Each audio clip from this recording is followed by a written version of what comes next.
Ano bíblico 9 de outubro. Mateus capítulo 14. Por aquele tempo Herodes, o tetrarca, ouviu os relatos a respeito de Jesus e disse aos que o serviam: Este é João Batista. Ele ressuscitou dos mortos. Por isso estão operando nele poderes milagrosos. Pois Herodes havia prendido e amarrado João, colocando-o na prisão por causa de Herodias, mulher de Filipe, seu irmão. Porquanto João lhe dizia: Não te é permitido viver com ela. Herodes queria matá-lo, mas tinha medo do povo, porque este o considerava profeta. No aniversário de Herodes, a filha de Herodias dançou diante de todos e agradou tanto a Herodes que ele prometeu, sob juramento, dar-lhe o que ela pedisse. Influenciada por sua mãe, ela disse: Dá-me aqui, num prato, a cabeça de João Batista. O rei ficou aflito, mas, por causa do juramento e dos convidados, ordenou que lhe fosse dado o que ela pedia e mandou decapitar João na prisão. Sua cabeça foi levada num prato e entregue à jovem, que a levou à sua mãe. Os discípulos de João vieram, levaram o seu corpo e o sepultaram. Depois foram contar isso a Jesus. Ouvindo o que havia ocorrido, Jesus retirou-se de barco, em particular, para um lugar deserto. As multidões, ao ouvirem falar disso, saíram das cidades e o seguiram a pé. Quando Jesus saiu do barco e viu tão grande multidão, teve compaixão deles e curou os seus doentes. Ao cair da tarde, os discípulos aproximaram-se dele e disseram: Este é um lugar deserto e já está ficando tarde. Manda embora a multidão, para que possam ir aos povoados comprar comida. Respondeu Jesus: Eles não precisam ir. Deem-lhes vocês algo para comer. Eles lhe disseram: Tudo o que temos aqui são 5 pães e 2 peixes. Tragam-nos aqui para mim, disse ele, e ordenou que a multidão se assentasse na grama. Tomando os 5 pães e os 2 peixes, e olhando para o céu, deu graças e partiu os pães. Em seguida, deu-os aos discípulos, e estes à multidão. Todos comeram e ficaram satisfeitos, e os discípulos recolheram 12 cestos cheios de pedaços que sobraram. Os que comeram foram cerca de 5.000 homens, sem contar mulheres e crianças. Logo em seguida, Jesus insistiu com os discípulos para que entrassem no barco e fossem adiante dele para o outro lado, enquanto ele despedia a multidão. Tendo despedido a multidão, subiu sozinho a um monte para orar. Ao anoitecer, ele estava ali, sozinho.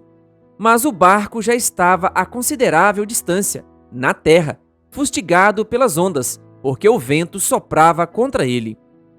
Alta madrugada, Jesus dirigiu-se a eles, andando sobre o mar. Quando o viram andando sobre o mar, ficaram aterrorizados e disseram: É um fantasma! E gritaram de medo. Mas Jesus imediatamente lhes disse: Coragem, sou eu! Não tenham medo. Senhor, disse Pedro, se és tu, manda-me ir ao teu encontro por sobre as águas. Venha, respondeu ele. Então Pedro saiu do barco, andou sobre as águas e foi na direção de Jesus. Mas, quando reparou no vento, ficou com medo e, começando a afundar, gritou: Senhor, salva-me! Imediatamente Jesus estendeu a mão e o segurou e disse: Homem de pequena fé, por que você duvidou? Quando entraram no barco, o vento cessou.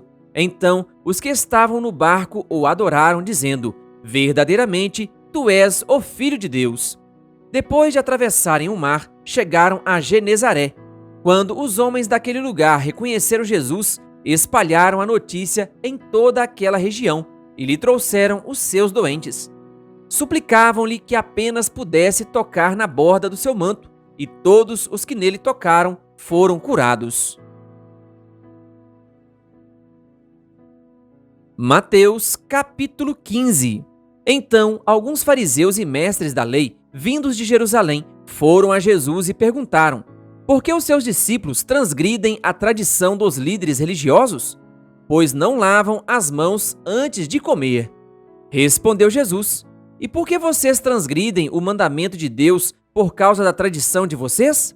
Pois Deus disse: Honra teu pai e tua mãe, e quem amaldiçoar seu pai ou sua mãe terá que ser executado.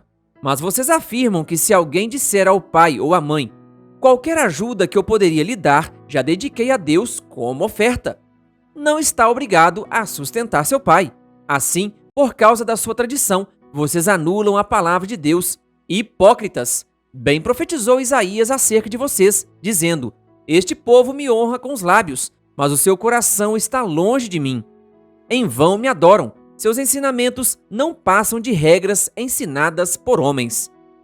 Jesus chamou para junto de si a multidão e disse: Ouçam e entendam. O que entra pela boca não torna o homem impuro, mas o que sai de sua boca, isto o torna impuro. Então os discípulos se aproximaram dele e perguntaram: Sabes que os fariseus ficaram ofendidos quando ouviram isso? Ele respondeu: Toda planta que meu Pai Celestial não plantou será arrancada pelas raízes. Deixem-nos, eles são guias cegos. Se um cego conduzir outro cego, ambos cairão num buraco. Então Pedro pediu-lhe: Explica-nos a parábola. Será que vocês ainda não conseguem entender? Perguntou Jesus. Não percebem que o que entra pela boca vai para o estômago e mais tarde é expelido? Mas as coisas que saem da boca vêm do coração, e são essas que tornam o homem impuro. Pois do coração saem os maus pensamentos, os homicídios, os adultérios, as imoralidades sexuais, os roubos, os falsos testemunhos e as calúnias. Essas coisas tornam o homem impuro, mas o comer sem lavar as mãos não o torna impuro. Saindo daquele lugar, Jesus retirou-se para a região de Tiro e de Sidom. Uma mulher cananeia, natural dali, veio a ele, gritando: Senhor, filho de Davi, tem misericórdia de mim. Minha filha está endemoniada e está sofrendo muito. Mas Jesus não lhe respondeu palavra. Então seus discípulos se aproximaram dele e pediram: Manda-a embora, pois vem gritando atrás de nós.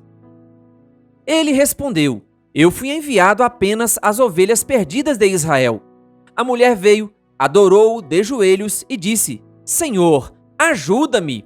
Ele respondeu: Não é certo tirar o pão dos filhos e lançá-lo aos cachorrinhos.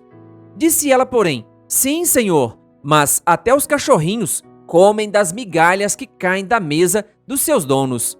Jesus respondeu: Mulher, grande é a sua fé. Seja conforme você deseja. E naquele mesmo instante, a sua filha foi curada. Jesus saiu dali e foi para a beira do mar da Galileia. Depois subiu ao monte e se assentou. Uma grande multidão dirigiu-se a ele, levando-lhe os aleijados, os cegos, os mancos, os mudos e muitos outros, e os colocaram aos seus pés, e ele os curou. O povo ficou admirado quando viu os mudos falando, os mancos curados, os aleijados andando e os cegos vendo, e louvaram o Deus de Israel. Jesus chamou seus discípulos e disse: Tenho compaixão desta multidão. Já faz 3 dias que eles estão comigo e nada têm para comer. Não quero mandá-los embora com fome, porque podem desfalecer no caminho. Os seus discípulos responderam: Onde poderíamos encontrar neste lugar deserto pão suficiente para alimentar tanta gente? Quantos pães vocês têm? Perguntou Jesus. 7, responderam eles, e alguns peixinhos. Ele ordenou à multidão que se assentasse no chão. Depois de tomar os 7 pães e os peixes e dar graças, partiu-os e os entregou aos discípulos, e os discípulos à multidão. Todos comeram até se fartar, e ajuntaram 7 cestos cheios de pedaços que sobraram. Os que comeram foram 4.000 homens, sem contar mulheres e crianças. E havendo despedido a multidão, Jesus entrou no barco e foi para a região de Magadã. Mateus capítulo 16. Os fariseus e os saduceus aproximaram-se de Jesus e o puseram à prova. pedindo-lhe que lhes mostrasse um sinal do céu. Ele respondeu: quando a tarde vem, vocês dizem, vai fazer bom tempo, porque o céu está vermelho. E de manhã, hoje haverá tempestade, porque o céu está vermelho e nublado. Vocês sabem interpretar o aspecto do céu, mas não sabem interpretar os sinais dos tempos.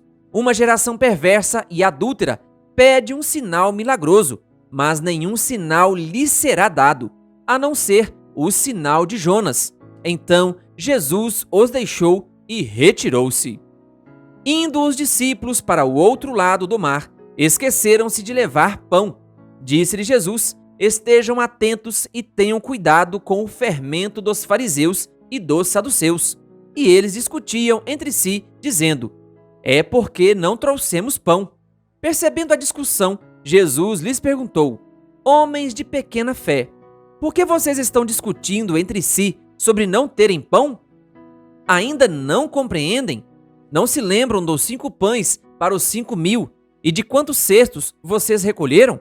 Nem dos 7 pães para os 4.000 e de quantos cestos recolheram? Como é que vocês não entendem que não era de pão que eu estava lhes falando? Tomem cuidado com o fermento dos fariseus e dos saduceus. Então entenderam que não estava lhes dizendo que tomassem cuidado com o fermento de pão, mas com o ensino dos fariseus e dos saduceus. Chegando Jesus à região de Cesareia de Filipe, perguntou aos seus discípulos: quem os outros dizem que o Filho do Homem é? Eles responderam: alguns dizem que é João Batista, outros Elias, e ainda outros Jeremias ou um dos profetas. E vocês? Perguntou ele: quem vocês dizem que eu sou? Simão Pedro respondeu: tu és o Cristo, o Filho do Deus vivo. Respondeu Jesus: feliz é você, Simão, filho de Jonas, porque isto não lhe foi revelado por carne ou sangue, mas por meu Pai que está nos céus. E eu lhe digo que você é Pedro, e sobre esta pedra edificarei a minha igreja, e as portas do Hades não poderão vencê-la. Eu lhe darei as chaves do reino dos céus. O que você ligar na terra será ligado nos céus, e o que você desligar na terra terá sido desligado nos céus. Então advertiu a seus discípulos que não contassem a ninguém que ele era o Cristo. Desde aquele momento, Jesus começou a explicar aos seus discípulos que era necessário que ele fosse para Jerusalém e sofresse muitas coisas nas mãos dos líderes religiosos, dos chefes dos sacerdotes e dos mestres da lei, e fosse morto e ressuscitasse no 3º dia. Então Pedro, chamando-o à parte, começou a repreendê-lo, dizendo: nunca, Senhor, isso nunca te acontecerá. Jesus virou-se e disse a Pedro: para trás de mim, Satanás, você é uma pedra de tropeço para mim, e não pensa nas coisas de Deus, mas nas dos homens. Então Jesus disse aos seus discípulos: se alguém quiser acompanhar-me, negue-se a si mesmo, tome a sua cruz e siga-me, pois quem quiser salvar a sua vida, a perderá, mas quem perder a sua vida por minha causa, a encontrará. Pois que adiantará o homem ganhar o mundo inteiro e perder a sua alma? Ou o que o homem poderá dar em troca de sua alma? Pois o Filho do Homem virá na glória de seu Pai, com os seus anjos, e então recompensará a cada um de acordo com o que tenha feito. Garanto-lhes que alguns dos que aqui se acham não experimentarão a morte antes de verem o Filho do Homem vindo em seu reino. Querido ouvinte, que a graça e a paz de Jesus estejam com você. Se inscreva em nosso canal e ative o sininho das notificações. Canal O Bom da Bíblia, compartilhando a Palavra de Deus.